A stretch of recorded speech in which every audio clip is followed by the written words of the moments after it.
जय सीताराम सभी को। बहुत बहुत स्वागत है आप सभी का बाल बोध ज्योतिष सार संग्रह के अध्ययन में। हम लोग मुखबार राघवेंद्र सरकार की कृपा से पुनः आज फिर जुड़े हैं।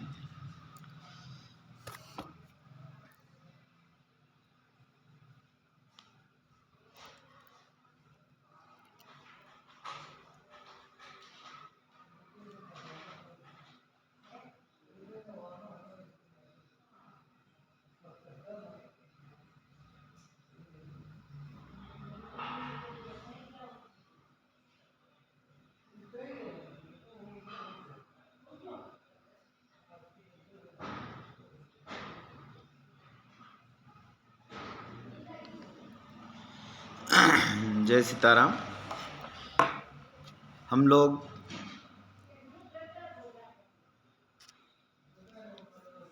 जो पढ़ते हुए तृतीय जो प्रकरण है हमारा,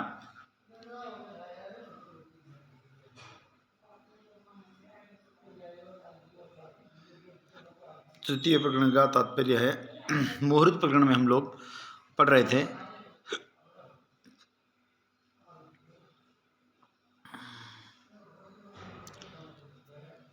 केवल हमने लास्ट जो श्लोक पढ़ा था, जन्मभाद गणयेद आदौ दिन धिष्ण्यावधि किल नवभिस्तु हरेद भागम शेषम तारा विनिर्दिशेत।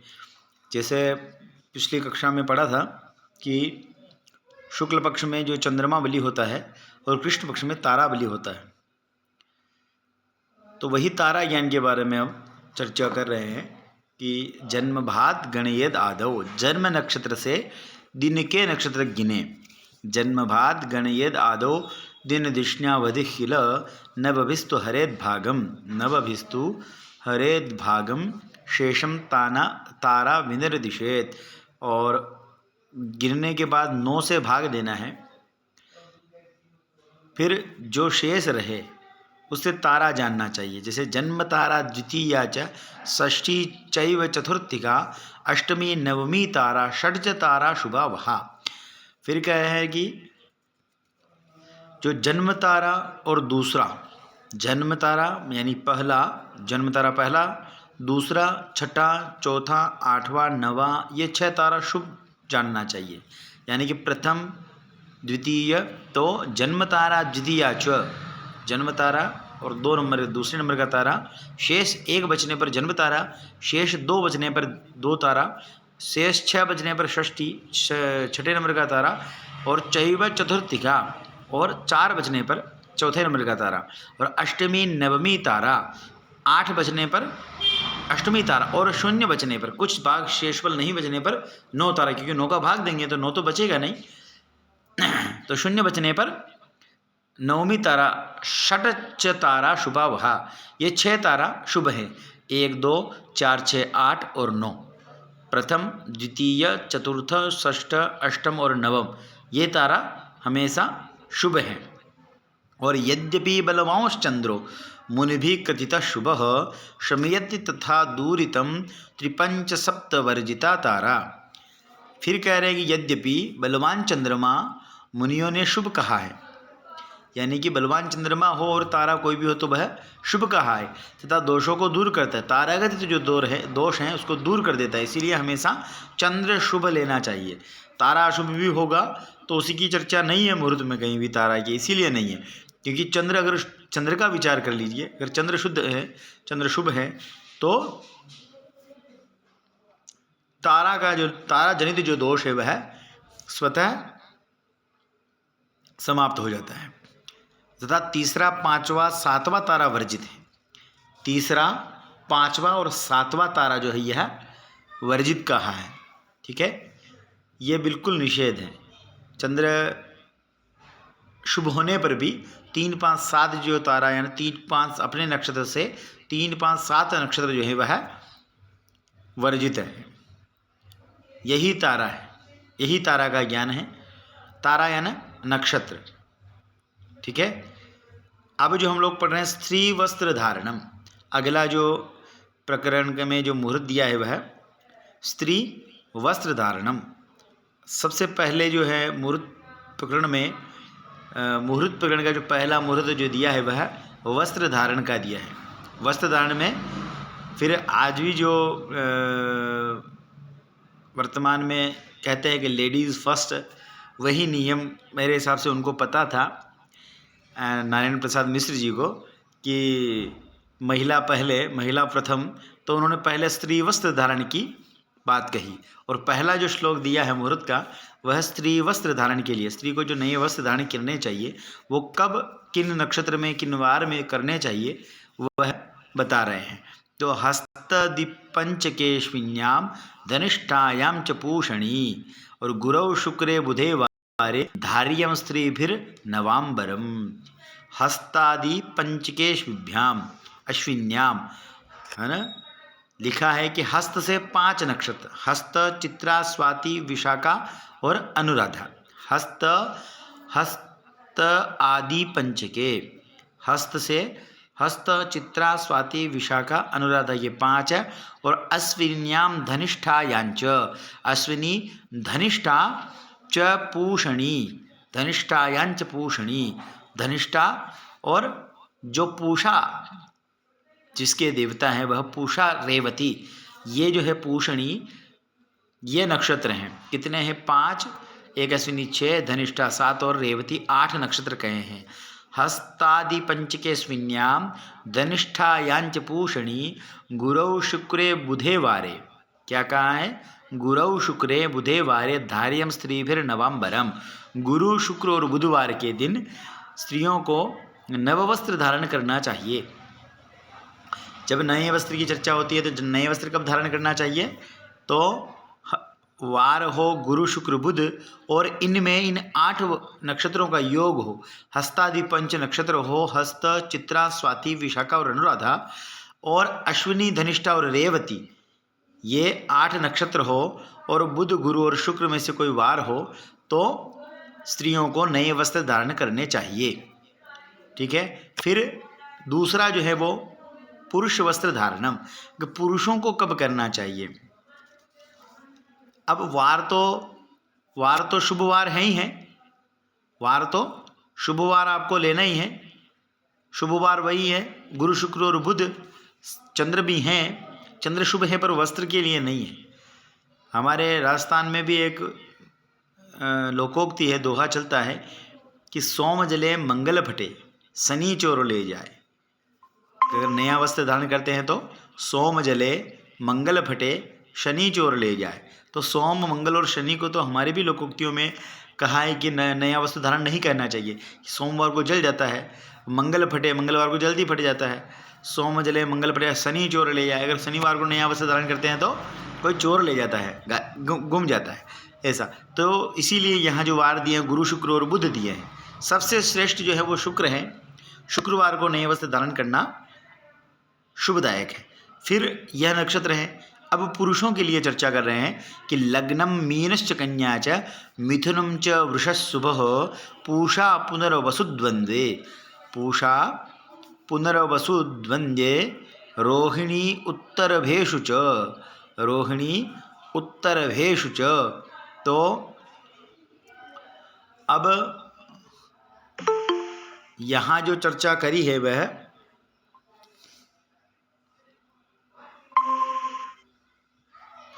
कि वार तो दे दिया है, अब इसमें कुछ और लग्न दिया है कि किस लग्न में पहनना चाहिए। पुरुषों के लिए लग्न दे दिया है कि लग्नम मीनश्च कन्या च मिथुनम च वृषशुभः। मीन, कन्या, मिथुन और वृष लग्न।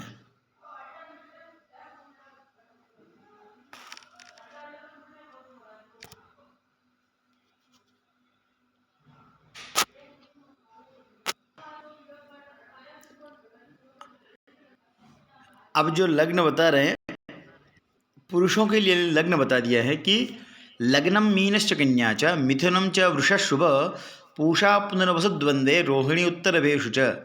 लग्न जो बताया है वह भी आप देखेंगे तो गुरु, बुध और शुक्र की जो राशि हैं, जो इन राशियों के जो स्वामी हैं वह बुध, गुरु, शुक्र ही हैं। उन्हीं के लग्न को दिखाया है।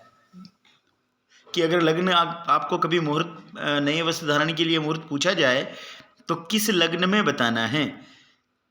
तो जब लग्न देखेंगे तो जिसके लिए लग्न देख रहे हैं, जिस जातक के लिए, उसके लिए 4, 8, 12वां लग्न नहीं हो, विशेषकर 12वां 8वां नहीं हो, 4, 8, 12 नहीं लेते हैं, 4, 8, चौथा 8वां और 12वां लग्न नहीं हो, और इनमें से कोई लग्न हो, मीन, कन्या, मिथुन, वृष, ये लग्न हो, ये शुभ लग्न है, ये शुभ माने गए हैं। क्योंकि मीन के जो है स्वामी गुरु है, कन्या के गुरु जो है, कन्या के स्वामी जो है वह बुध, कन्या मिथुन यो बुध हैं, और मिथुन के भी बुध हैं, और वृष के शुक्र हैं। ठीक है ना। तो यह लग्न इन लग्नों में शुभ है। और पुरुषों के लिए जो नक्षत्र बताए, रेवती, पुनर्वसु, द्वंद्वे, द्वंद्वे है ना, द्वंद्वे है ना, दौ उभौ, तो पुनर्वसु के बाद पुष्य आता है। तो पूषा, पुनर्वसु, द्वंद्वे, रेवती, पूषा या ना पूषणी पहले कह चुके हैं कि जो उनके स्वामी हैं, पूषा, पुनर्वसु, द्वंद्वे, पुनर्वसु से द्वंद्व यानी जुड़ा हुआ जो है पुनर्वसु पुष्य, और रोहिणी, उत्तर भेषु च, रोहिणी और उत्तर भेषु, तीनों उत्तरा, उत्तराशु, तीनों उत्तरा, तीनों उत्तरा कौन है, तो उत्तरा फाल्गुनी, उत्तरा आषाढ़ा और उत्तरा भाद्रपदा, ये तीनों उत्तरा। तो 3 और 4, 7 नक्षत्र इसमें भी कह दिए, रेवती, पुनर्वसु, पुष्य, रोहिणी, 4 ये और तीनों उत्तरा ये नक्षत्र हो। और शुभ वार में पुरुष नवीन वस्त्र धारण कर सकते हैं। शुभ वार कौन से कहे हैं, जो वस्त्रों के लिए शुभ कहे हैं, एक प्रकरण जो चल रहा है उसी के आधार पर आपको शुभ मानना है। जो पहले स्त्री वस्त्र धारण में जो कहा है कि बुध, शुक्र और गुरुवार जो हैं, गुरु, शुक्र, बुध हैं, यही वार जो हैं शुभ हैं। और इनकी जो राशि है, जैसे मीन है, कन्या, मिथुन और वृष, ये लग्न लेने चाहिए। जब किसी को नए वस्त्र धारण का तात्पर्य, जब वस्त्र पहनाने के लिए जाते हैं पहली बार, उस समय भी यह मुहूर्त दे सकते हैं। कोई नया वस्त्र धारण कर रहे हैं तो भी यह मुहूर्त दे सकते हैं। ठीक है ना। फिर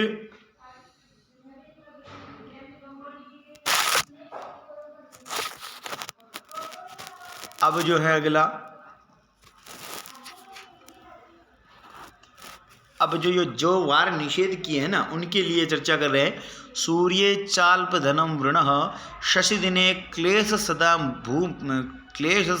क्लेशः सदा भूमिजे, वस्त्राणां बहुता बुधे सुरगुरो, विद्यागम संपदः, नाना भोगयुतं प्रमोद शयनं, दिव्यांगना भार्गवे, सौरे स्युः खलु रोग शोक कलह, वस्त्रे धृते नूतने।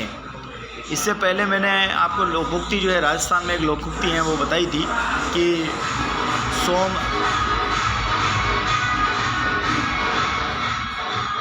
सोम जले, गुजरा वो गांव है हमारे पास,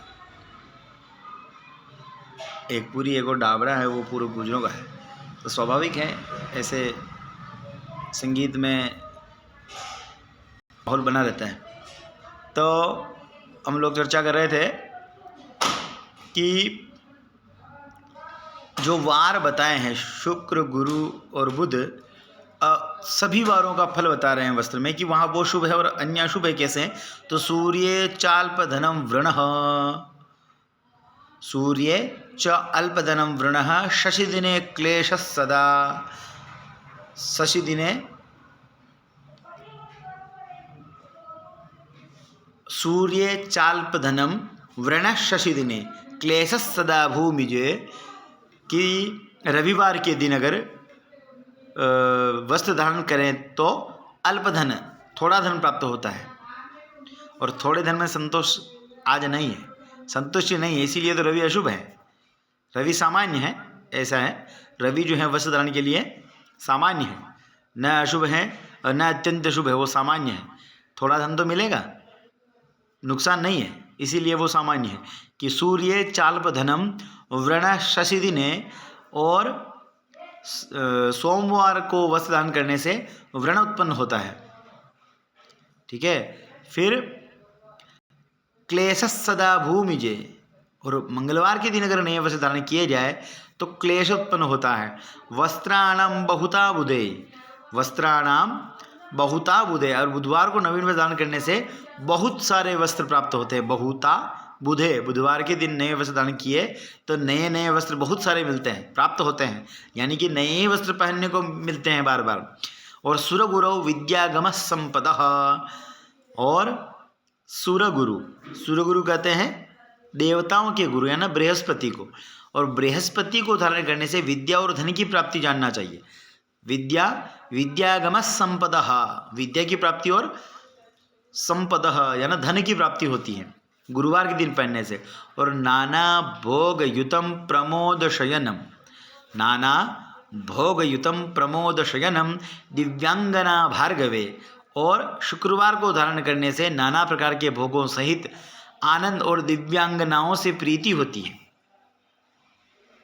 यानी कि इसमें सुख और जो वस्त्र धारण का जो भोग है सुभोग प्राप्त होता है भार्गव से। फिर सौरे स्यु खलु रोग शोक कलह वस्त्रे धृते नूतने, फिर कहा सौरे, सौरे कहते हैं शनि को, सौरे स्यु, शनिवार के दिन अगर वस्त्र नए वस्त्र धारण करते हैं तो खलु यानी सभी, खलु रोग शोक कलह, तो कलह और रोग और शोक, रोग शोक कलह वस्त्रे धृते नूतने, नए वस्त्र धारण करने से शनिवार को रोग शोक और कलेश कलह प्राप्त होता है। इसीलिए बुध गुरु और शुक्रवार को वस्त्र धारण पहनना चाहिए। और रविवार जो है वह सामान्य है। सामान्य क्या मतलब, उसमें लिखा है चाल्प धनम सूर्य चाल्प धनम, सूर्य जो है उस सूर्यवार रविवार के दिन अल्पधन प्राप्त होता है। और यही चीज़ हमारे लोकोक्ति में सोम जले मंगल पटे शनि चोर ले जाए, तो तीनों को निषेध कर दिया है कि सोमवार को नहीं पहनना है। सोम जले, सोम जलता है यानी कपड़ा जलता है, तो सोम के लिए यहाँ व्रण लिखा है, व्रण शशि दिने, है ना। व्रण का मतलब है शरीर पे व्रण हो जाना, व्रण बोलते हैं छोटी छोटी फुंसी वगैरह, ऐसे व्रण हो जाना, तो रोग है ये भी। और ऐसे ही मंगलवार को क्लेश सदा भूमिजे, मंगलवार के दिन हमेशा निरंतर क्लेश बना रहता है नए वस्त्र धारण करने से। और वस्त्राणाम बहुता बुधे, वस्त्राणाम बहुता बुधे, बुधवार के दिन नए नए वस्त्र बहुत प्राप्त होते हैं पहनने से, हमेशा नए वस्त्र धारण करते रहते हैं, इसलिए बुधवार के दिन नए वस्त्र पहनते हैं। और सुरगुरु विद्यागम संपदः, और बृहस्पतिवार के दिन विद्या की प्राप्ति और संपत्ति अर्थ की प्राप्ति, विद्या और धन की प्राप्ति होती है नए वस्त्र धारण करने से। प्रसंग वही है अभी, नाना भोग युतम प्रमोद शयनम, नाना भोग प्रमोद शयनम दिव्यांगना भार्गवे, और शुक्रवार के दिन अगर पहनने से नाना प्रकार के भोग और प्रमोद शयने, प्रमोद शयने आनंद, और दिव्यांगना भार्गवे यानी कि अच्छी मित्रता होती है। दिव्यांगना, दिव्यांगना प्रीति होती, प्रीति यानी मित्रता भी कह सकते हैं शुक्रवार के दिन।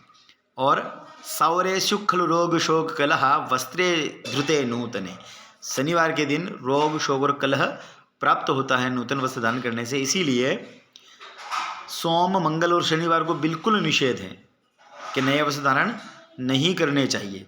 इसीलिए देखो हमारे जो ऋषि वैज्ञानिक हैं उन्होंने इस परंपरा को चाहे मजाक हो चाहे किसी भी स्थिति में आम जनमानस तक पहुंचाया है। तो आप देखेंगे जो पढ़े लिखे नहीं है बुजुर्ग हमारे, वह भी मानते हैं कि मंगल शनि को बिल्कुल निषेध है, नया वस्त्र धारण नहीं करना है,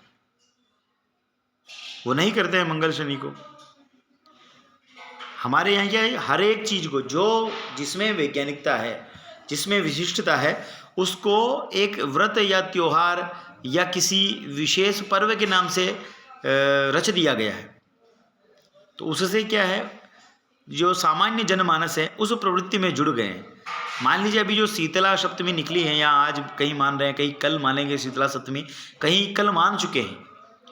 तो शीतला सप्तमी का तात्पर्य यहाँ से ऐसा है कि आज के दिन के बाद जो आज ठंडा खाना चाहिए ना, आज ठंडे के लिए तो पूरा शास्त्र मना करता है, ठंडा नहीं खाना चाहिए। पर आज के दिन क्या है कि लोकोक्ति में, अपने लोक में, संसार में सबको ठंडा खाने के लिए कहा, यानी कि आज के बाद से ठंडा जो है वो खराब होने लगेगा।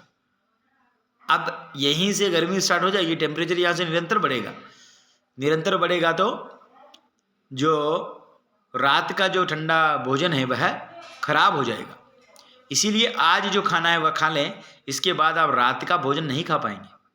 यही एक महत्वपूर्ण जानकारी और यही एक संदेश देना चाहते हैं महर्षि। इसीलिए इसको बासेड़ा के नाम से जानते हैं। शीतला सप्तमी कई अलग अलग प्रांतों में अलग अलग विशेष नाम से जानते हैं, मनाते भी हैं। और देखो होलिका से पहले होलिका दहन जब होता है तो होलिका दहन होते ही अपने यहाँ ये अगता जिसको बोलते हैं ना, मातेश्वरी के कुछ दिन चलते हैं, 7 दिन सप्तमी तक, तो उसमें साबुन वगैरह नहीं धोना लगाना है, कपड़े ज़्यादा घिस के नहीं धोना है, तो 7 दिन तक आपको नॉर्मल नहाना है। और फिर सप्तमी से ही, सप्तमी के दिन अच्छा रंग खेलें और सप्तमी से त्रयोदशी रंग तेरस जो आती है वहाँ तक अच्छे रगड़ रगड़ के, मतलब आज के बाद आपको रगड़ रगड़ के नहाना है ना, पूरे शरीर को मल के नहाना है। संदेश इससे ये है, इससे पहले यानी कि इसका तात्पर्य ये है कि इससे पहले जो आपका शरीर जो मेला होता था वह केवल बाहर से उड़ने वाले धूल कणों से होता था, अंदर का जो मेल है वो बाहर नहीं आता था, पसीना नहीं होता था ना। अब आज से यानी कि यहीं से आगे 2 दिन हो, 5 दिन हो, 7 दिन 10 दिन बाद से आपके शरीर का मल बाहर निकलेगा और उसी से आपका शरीर मेला होगा। तो आपको अब यहाँ से मल मल के नहाना है।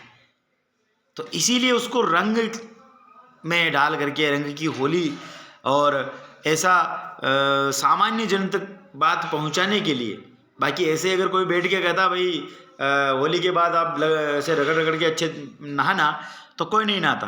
तो इतने त्यौहार रंग के बना दिए हैं कि दूसरे दिन धुलेंडी होती है, फिर रंग पंचमी, फिर शीतला सप्तमी, फिर रंग त्रयोदशी।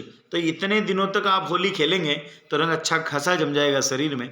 फिर उसको रगड़ रगड़ के नहाने से आपकी आदत सी, मतलब 4-5 बार अगर आप जो सामान्य व्यक्ति अगर नहाएंगे तो आगे पूरी गर्मी रगड़ के नहाएंगे। फिर जैसे ही उधर शरद पूर्णिमा आती है तो शरद पूर्णिमा को भी हम लोग, जब सर्दी प्रारंभ होती है उस दिन भी हम लोग पहले खीर बना के रात में उसको रख करके फिर मध्य रात्रि के बाद खाते हैं। तो वहाँ से यही संदेश है कि इसके बाद से ठंड पड़ेगी और जो मौसम जो है वह ठंडा हो जाएगा। इसके बाद आप भोजन रखा हुआ भी, जो रखा हुआ भोजन है उसे भी आप ले सकते हैं, वह खराब नहीं होगा। तो दोनों द्वार है सर्दी की। वह प्रवेश के लिए बताता है कि सर्दी लग गई है, और यहाँ यह शीतला सप्तमी कहती है कि बस इसके बाद अब सर्दी खत्म है। तो ये सारी चीज़ें जो हैं हमारे जो विद्वान हुए हैं, जो महर्षि हुए हैं, उन्होंने जन सामान्य तक पहुंचाने के लिए अथक प्रयास किया और वो भाषा में, व्यवहार में उस सारे परिवर्तन को ला दिया है कि दीपावली मनाना, दीपावली पे उसका विश्लेषण अलग है। हर एक जो रात्रि प्रसिद्ध है, जो रात्रि महान है, वो उनको रात्रियाँ कह दी, 4 महारात्रियाँ बना दी। काल रात्रि, महारात्रि, मोह रात्रि, दारुणा, जिसमें दारुणा रात्रि भी फाल्गुन पूर्णिमा निकली है तो उनमें नहीं सोना चाहिए। तो उसमें एक विशेष परंपरा जोड़ दी कि कम से कम लोग मध्य रात्रि तक जगें।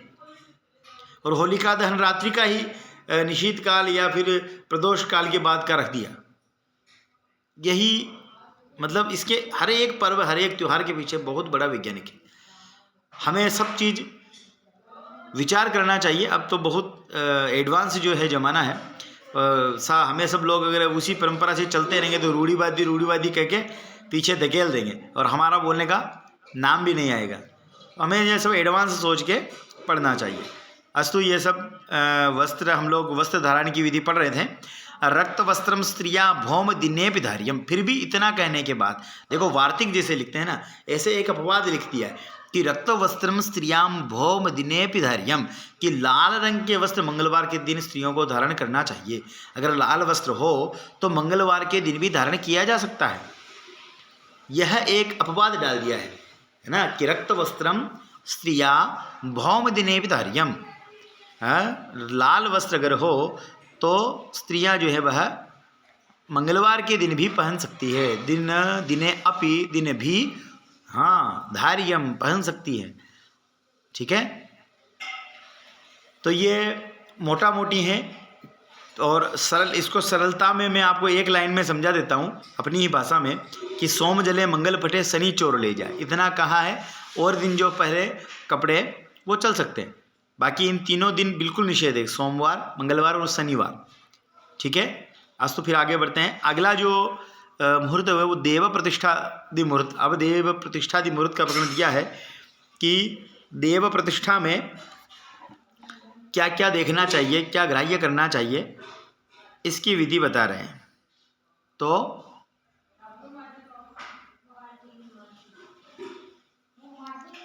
कह रहे हैं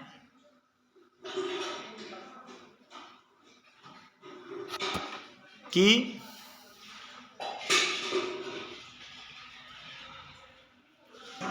मूलादि द्वितीयं ग्राह्यं श्रवणश मृगकः। मूलादि द्वितीयं ग्राह्यं श्रवणश्च मृगः करः जल वाप्यर्चने हेया शुक्रमंदार्क भूमिजः आर्द्रा शतभिषाश्लेषा विशाखाभरणिद्वयं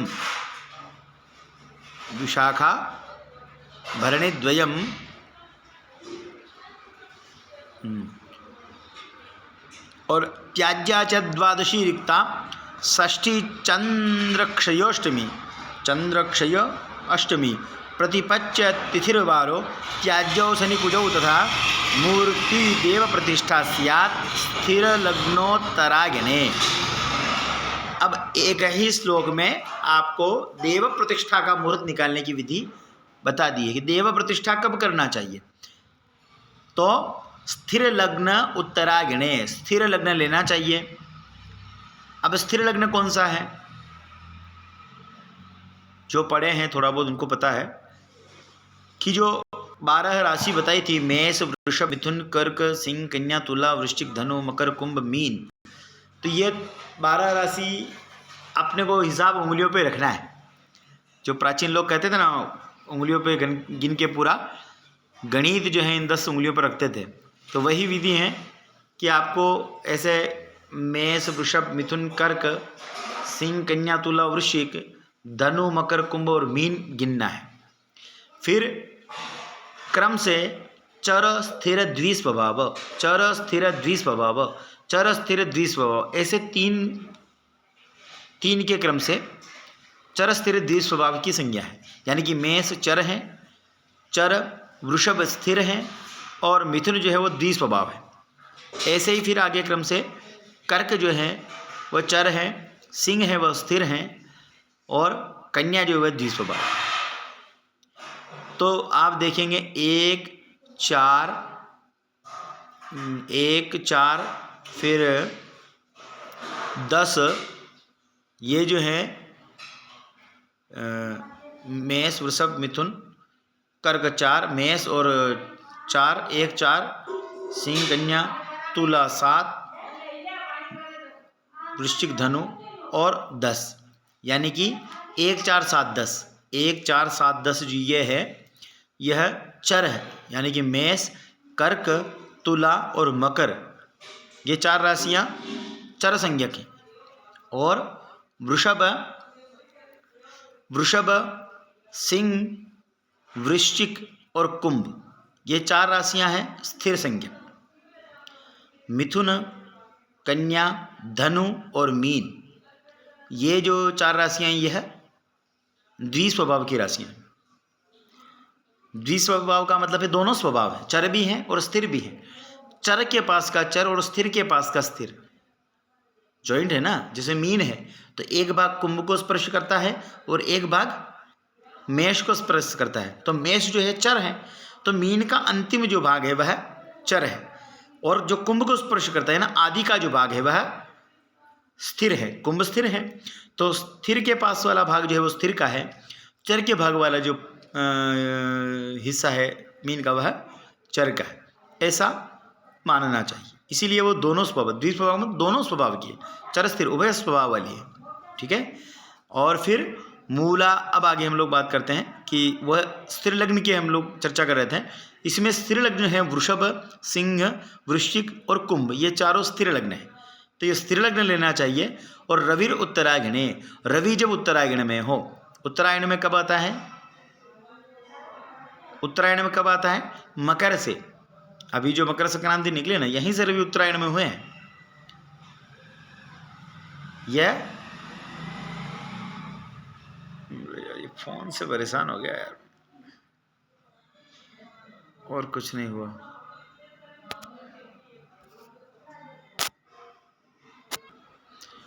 तो ये कह रहे हैं कि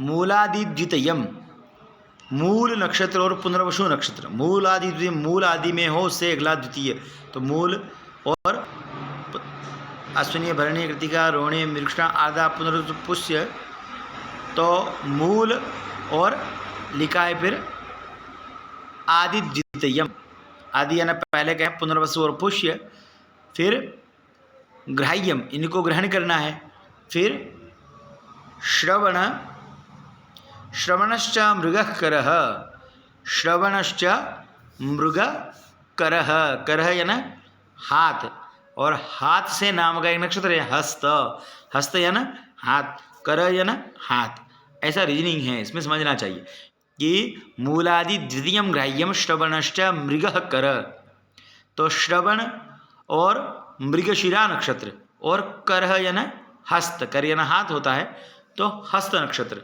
फिर जलवाप्यर्चने हेया, क्या है? जलवापी अर्चने हेया शुक्र मंदार्ग भूमिजाहा, यह जो नक्षत्र हैं यह ग्राह्य है। फिर कौन से? मूल पुनर्वसु, मूलादि द्वितीयम, मूल पुनर्वसु पुष्य ग्राह्यम, श्रवणश्च, श्रवण मृगशिरा और हस्त, यह नक्षत्र ग्राह्य। और फिर जो वार दिए शुक्र मंदार्क भूमिजाहा, शुक्र मंद यानी शनि, अर्क यानी सूर्य और भूमिजाहा, भूमिजाहा यानी मंगल, यह वार हैं। इन वार को हेयाहा, क्या लिखा? शुक्र मंदार्क भूमिजा हेयाहा जलवापि अर्चने, क्या लिखा है?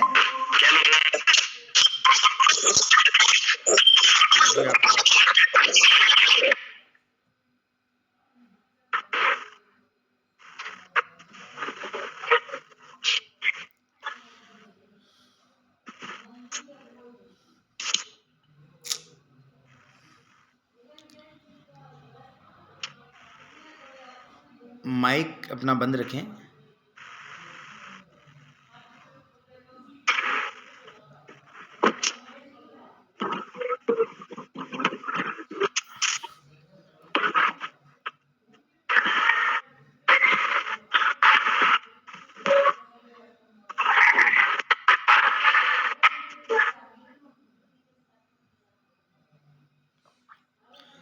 माइक बंद रखें, डिस्टर्ब होता है, यहाँ आवाज़ नहीं आएगी। तो शुक्र मंदार्क भूमिजाहा हेया जलवापी अर्चने, क्या लिखा है कि मूलादि द्वितीयम ग्राह्यम, मूल और पुनर्वसु पुष्य ग्राह्यम, फिर मृगशिरा श्रवणश्च मृगकरः, मृगशिरा हस्त, यह नक्षत्र ग्राह्य है, यह नक्षत्र ऊपर लिखा है ग्राह्यम। तो मूलादि द्वितीयम यहाँ थोड़ा समझने वाला है कि इनमें एक लाइन तो ग्राह्य वाली है और एक हे याहा, यानी कि छोड़ना चाहिए, त्यागना चाहिए, हे या ना त्याग देना चाहिए, ठीक है, इसीलिए इसको डबल पढ़ रहे हैं कि मूलादि द्वितीयम ग्राह्यम श्रवणश्च मृगकरः, यानी कि मूल पुनरसु पुष्य ग्राह्यम श्रवणश्च मृगकरः, श्रवण मृगशिरा और हस्त ये नक्षत्र ग्राह्य हैं। और शुक्र मंदार्क भूमिजाहा, शुक्र मंदार्क भूमिजाहा जलवापि अर्चने है याहा, शुक्र शनि सूर्य और मंगल। गुरुजी आप माइक अपना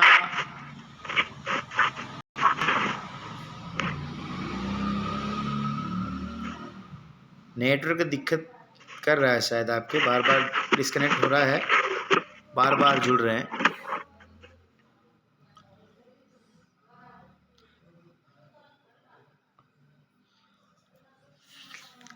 अच्छे नेटवर्क में बैठ के एक जगह बैठ के देखना, थोड़ा सही रहेगा, नहीं बार बार डिस्टर्ब होंगे। तो शुक्र मंदार्क भूमिजाहा, शुक्र रवि मंद यानी शनि और भूमिजाहा शुक्र शनि रवि और मंगल, हे याहा जलवापि अर्चने, त्याग देना चाहिए। कहाँ पर? जलवापि अर्चने, यानी कि इन वार को कूप वापी तड़ाग आदि जब जिनका पूजन में होता है उनमें हे याहा त्याग कर। कौन कौन? शुक्र शनि सूर्य मंगल, ये 4 त्याग कर शेष वार कौन बचे? सोम बुध और गुरु। शेष वार जो बचे, यानी कि इस देखो शास्त्र जो है वो प्रवृत्ति और निवृत्ति के आधार पर चलता है। जिनका निवृत्ति मतलब जिनका निषेध कर दिया है वह नहीं लेना है, वो जो बचे हैं वह लेना है।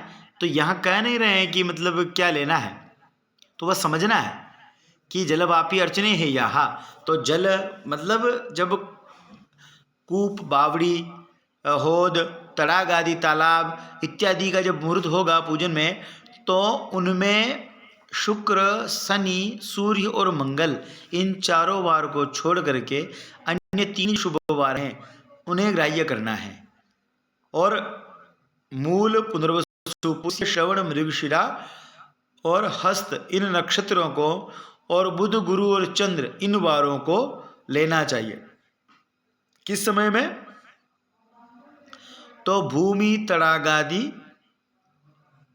वापी कूप तड़ाग, यानी कि आज वर्तमान में ट्यूबवेल खोद रहे हैं, कूड़ा ट्यूबवेल अगर लगा रहे हैं, उसका अगर कोई मुहूर्त पूछने आए तो यह वार और इन नक्षत्रों का योग देखना, ठीक है। फिर भूषण इत्यादि आगे पढ़ेंगे, भूषण भूमलिन भी नहीं हो, ये सब देखेंगे।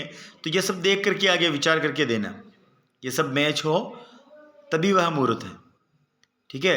तो उसी में शुक्र मंदार्क भूमि जाहा हेया जलवापि अर्चने, तो शुक्र शनि सूर्य और मंगल को त्याग कर अन्य शुभ वारों में जलवापि अर्चने च, यानी कि जल के संबंधी जो वापी कूप तड़ाग तालाब इत्यादि का निर्माण के जो पूजन में मुहूर्त होता है वह श्रेष्ठ होता है, ठीक है।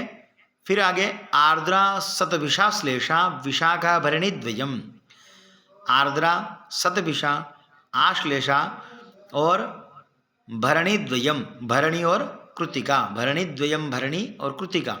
फिर त्याज्या च द्वादशी रिक्ता षष्ठी चंद्रक्षयोष्टमी, फिर कह रहे हैं कि यह नक्षत्र भरणी कृतिका ये नक्षत्र त्याज्य च, क्या लिखा है?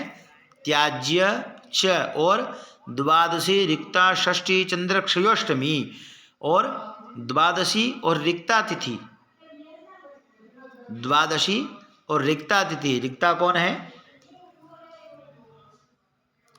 चतुर्थी नवमी और चतुर्दशी है ना, नंदा भद्रा जया रिक्ता और पूर्णा, तो ये रिक्ता है। तो 1 2 3 4 4 5 आ गए, 6 7 8 9 9 10 11 12 14, तो चतुर्थी नवमी और चतुर्दशी ये है रिक्ता तिथि। चौथ नवमी चौदशी यह रिक्ता तिथि है।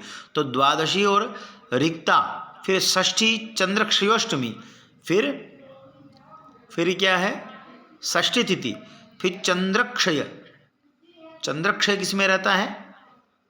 अमावस्या के दिन, बिल्कुल चंद्र का नहीं दिखाई देना। चंद्रक्षय अष्टमी और अष्टमी तिथि, अमावस्या अष्टमी चाष्टमी प्रतिपच्च तिथिर्वारो, यह प्रतिपदा ये तिथियां त्याज्य हैं। और त्याज्यौ तिथिर्वारौ त्याज्यौ, और वार कौन से? शनि कुजौ तथा शनि और मंगल ये वार है। और द्वादशी चतुर्थी नवमी चतुर्दशी षष्ठी अमावस्या और अष्टमी और प्रतिपच्च और प्रतिपदा ये तिथियां और वारौ शनि कुजौ तथा त्याज्यौ शनि कुजौ तथा, वारौ त्याज्यौ और वारों में शनि और मंगल को त्यागना चाहिए। फिर मूर्ति देव प्रतिष्ठा स्या स्थिर लग्नोत्तरागिणे, किन में त्यागना चाहिए? तो मूर्ति देव प्रतिष्ठा स्यात्, मूर्ति में देव प्रतिष्ठा में त्यागना चाहिए। फिर क्या लेना चाहिए? स्थिर लग्नो उत्तरायणे, स्थिर लग्न और उत्तरायण में, स्थिर लग्न हो, उत्तरायण हो और यह नक्षत्र नहीं हो। कौन से? आर्द्रा, शतभिषा, आश्लेषा, विशाखा, भरणी, द्वय, यह नक्षत्र नहीं हो। कितने नक्षत्र दे दिए? आर्द्रा, शतभिषा, आश्लेषा, विशाखा, भरणी और कृतिका, ये 6 नक्षत्र त्याज्य। और तिथि कौन सी है? द्वादशी, चतुर्थी, नवमी, चतुर्दशी, षष्ठी, अमावस्या, अष्टमी और प्रतिपदा, यह 8 तिथि हैं। और वार जो है शनि कुजौ तथा, और शनि और मंगलवार को प्रतिष्ठा देव प्रतिष्ठा का मुहूर्त नहीं देना चाहिए। फिर कहाँ है कि अब समय के लिए स्थिर लग्न देना चाहिए, और स्थिर लग्न में भी रवि उत्तरायण में हो, यानी कि मकर की संक्रांति से पुनः कर्क संक्रांति पर्यंत।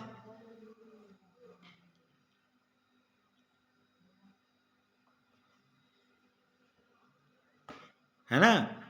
कर्क संक्रांति पर्यंत मकर, कुंभ, मीन, मेष, वृषभ, मिथुन, ये 6 मास जो हैं ये उत्तरायण है। कर्क, सिंह, कन्या, तुला, वृश्चिक और धनु, ये 6 जो है दक्षिणायन है। तो मकर संक्रांति और मकर संक्रांति से कर्क संक्रांति के बीच में उत्तरायण होता है, और उसी के अंदर देव प्रतिष्ठा का मुहूर्त दिया जाता है। ठीक है, यह समझ में आ गया?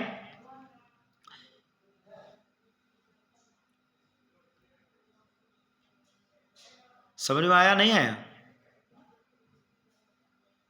फिर एक बार इसको देखना।